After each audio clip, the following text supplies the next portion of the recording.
Thank you for coming. My name is Chuck Pelkey. I'm the Communications Director for the State's Attorney's Office.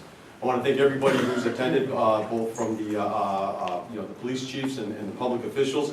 My original intent was to, before I introduced our speakers today, was to run down a list of all the public officials and police chiefs who are attending, but the list is extraordinarily long, and what I'll do is I'll make it available for anybody who wants to take a look, from the media.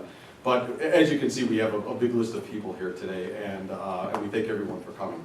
We'll have 4 speakers this afternoon. The first will be House Minority Leader Tom Cross, who will talk a little bit about the legislative background on this particular piece of legislation. The second speaker will be Will County State's Attorney James Glasgow.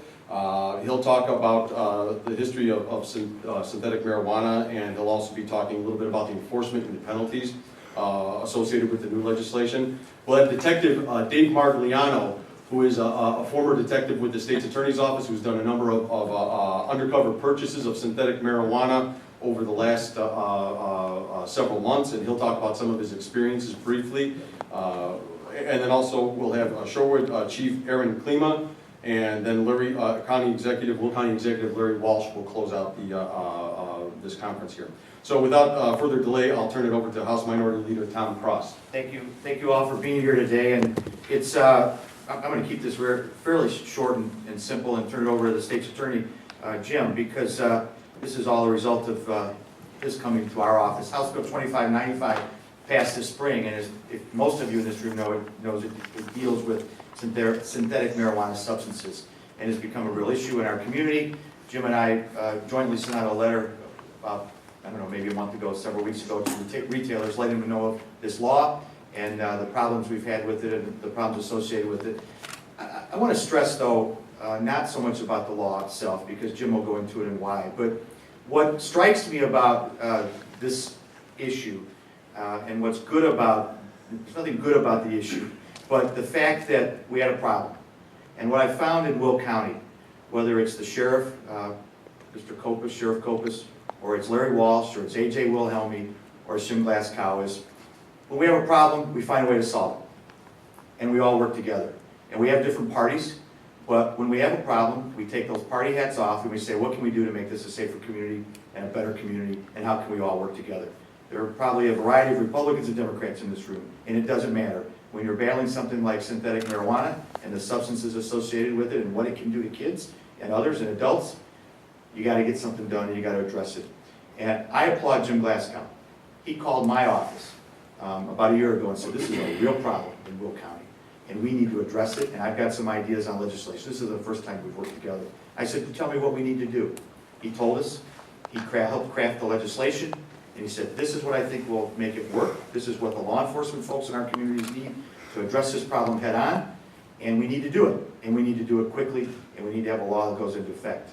I said, we're on the program. Our staff worked with his, primarily him, and said, this is what it takes to take this head on. And I want to applaud Jim Glasgow for doing that. And he has been a leader on going after issues like this time and time again. And sometimes he calls me, sometimes he calls others, and that's fine. But whenever we can work together, we will do it. And I am very appreciative of that. And not every community does that. And we're unique in Will County at all levels of government, local government, the county level, and in law enforcement. So we're very fortunate. And to all of you in law enforcement, you had the same attitude. Whether you're a police chief, whether you're a patrol officer, whether you're a detective, whether you're at the county level, we all work together. And we're lucky to have that. So thank you, and again, thank you to State's Attorney Glasgow for his leadership on this. And with that, I'll turn it over to him. And I know he'll go into a lot greater detail about the pros and cons, mainly the cons about what this, why we needed to do this. So Jim, thank you very, very much. Thank you. Thank you, Tom. You probably don't remember this, but in 1999, I was down in Springfield, walking down the hallway. You said, hey, what's with this animal torture bill? And ironically, it was Larry's bill that I was working with him on. And you seemed to be skeptical at the time, but you took the time to listen to what I had to tell you, and we got it through. I think it was a unanimous vote. And again, thank you. But again, it's important, especially in areas of law enforcement, that we work in a bipartisan way, aggressively, and never let politics stand in the way. Back in 1984, John W. Huffman got a $2 million grant at Clemson University and started developing these chemicals that we're here to talk about today. Pfizer Chemicals also developed a small number of these. It's ironic that it was through a federal grant that we're now facing these poisonous chemicals being available to our children in a legal fashion.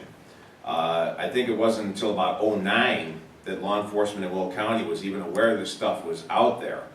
The sad part today is the kids know everything. They have an electronic network that flies completely under our radar. And I see this time and time again when I speak to the service clubs here in Will County, that I'll ask, the responsible adults in the room, have you heard of synthetic drugs? And I get 3 out of 30. These are the people charged with caring for our children, and they didn't have a clue. Once I became aware of it, I realized that somebody downstate had already started legislating K2 Spice, and they'd done it by putting in the formula for that particular drug. Well, right away, a clearinghouse pops up on the internet. Okay, in Illinois they outlawed these two, so send these in. There's literally about 400 formulas that are available through this research that was done. The research originally was done on rats and the effect of the drugs on brain receptors. And when Huffman got wind of the fact that people were using this stuff, he was appalled. And he said, these things are dangerous. Anybody who uses them is playing Russian roulette. They have profound psychological effects. We never intended them for human consumption. So I immediately sent him an email after seeing that quote, thinking he's going to help us. Not so much.